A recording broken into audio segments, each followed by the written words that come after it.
In a vector space, we can find a set of vectors by which we can define any other vector, or in other words, span the whole space. The elements of this set are orthogonal, meaning that the inner product of each two of them is 0. And if, other than orthogonality, the length of all these vectors is 1, we call them an orthonormal basis of the vector space. There are some facts we are assuming here. The first one is that the inner product we are using is a dot product. And consequently, the norm we are using to define the length of a vector is also assumed to be based on the dot product. Now, what if instead of using the dot product, we use another inner product? Would it change the orthogonality of the bases we have used? To remind you what A is, it is an SPD matrix for each of which, in an infinite dimensional vector space, we can define a new inner product. For example, for the dot product, this matrix is the identity matrix. What about the length of each of the basis vectors? Would their lengths change if we use another inner product? Now, we know that these two orthonormal basis vectors are related to the dot product. Let's check what happens if we use an inner product induced by this SPD matrix that changes the metric of the space. So I expect the inner product and the length of a vector to be calculated by these two expressions. The inner product of the two vectors is still 0, so they are still orthogonal. But checking the length of the two vectors show that length of E1 has become larger, but the length of E2 is the same. So if we choose E1 prime and E2 prime to be these two basis vectors, the problem with the first basis vector to be orthonormal is solved, and the space seems to be compressed along the x direction. Geometrically speaking, for the dot product, the vectors with length 1 form a circle. But for the inner product induced by A, the vectors with length 1 form an ellipse. In this picture, you can see how the space is compressed for the new inner product. Now, let's see some other examples. This is another SPD matrix for which we have a new inner product. This time, the compression is vertical, and the basis vectors for the inner product are like this in the standard basis. To find the column matrix for E2 prime, we just need to normalize it for the new inner product, which is exactly like the previous example, magnitude-wise. By these two examples we just saw, we might conclude that if the off-diagonal elements of the SPD matrix used for defining the inner product are 0, the standard basis vectors stay orthogonal, and the only thing that might change is the length of the vectors. But things get more complicated when the off-diagonal elements are non-zero. These two expressions show the inner product and also the norm of a vector in the same vector space for the new inner product. In this illustration, the unit circle shows the vectors with the same length for the dot product, and the ellipse represents all the vectors for the inner product with unit length. For these two unit vectors that are orthonormal, for the dot product, we see that they are not orthogonal if we defined our inner product space with the new SPD matrix. With the new norm, the length seems to have become larger. So we can find the angle between the two vectors to be about 66 degrees and not 90 degrees. It might seem counterintuitive, but with the new metric space defined by the matrix B, this angle is 66 degrees. But how? How can we make sense of this?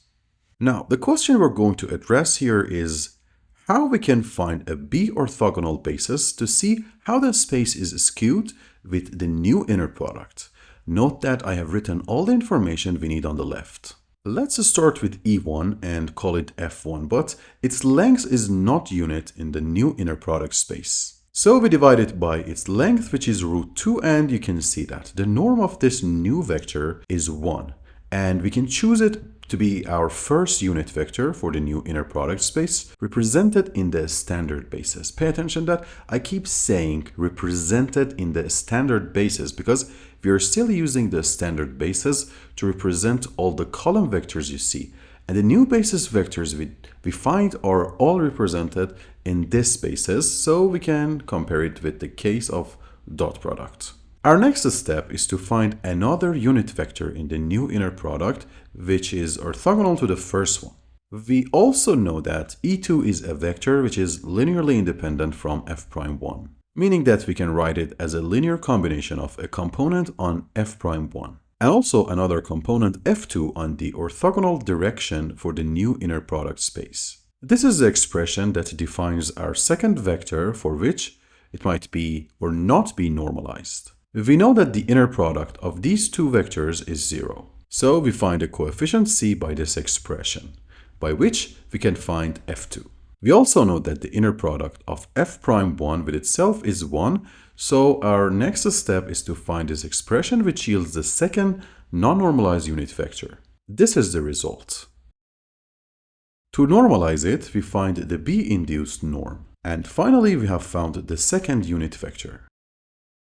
In the next step, we are going to sketch these four vectors to see the effect of changing the inner product on the space. The first thing we are interested to find is the angle between f'1 and f'2. We expect it to be more than 90 degrees because the angle between E1 and E2 had become smaller as we calculated. By finding the dot product of the two vectors and also their Euclidean length, we can find this angle to be about 117 degrees. And based on the information we have now, we can draw these four vectors on the plane. I repeat again that we are seeing this in the lens of Euclidean space for which E1 and E2 are orthogonal on the 2D plane. But how can we change the lens with which the other two vectors are orthogonal? Let's see how we can do it. We already know that the inner product of two vectors can be calculated by this expression. If we want the inner product to be in a form for which we can easily draw the vectors on a Euclidean-like space, which is more familiar to us, we need to change x and y in a way that it acts like the dot product. And instead of changing the SPD matrix in the middle, we are changing the vectors themselves, and that is the change of lens that is happening. Now, if we can find a matrix L so that A can be written in this form, we can see that we can find such vectors to change the lens. For example, for the matrix we have been talking about, if we choose L to be this one, we can construct the same matrix by multiplying L with its transpose. By using L transpose on these four vectors, we see that F' basis vectors have now become the conventional orthonormal bases. And using this lens, we can see that in this inner product space, the angle between E1 and E2 is 65.9 degrees.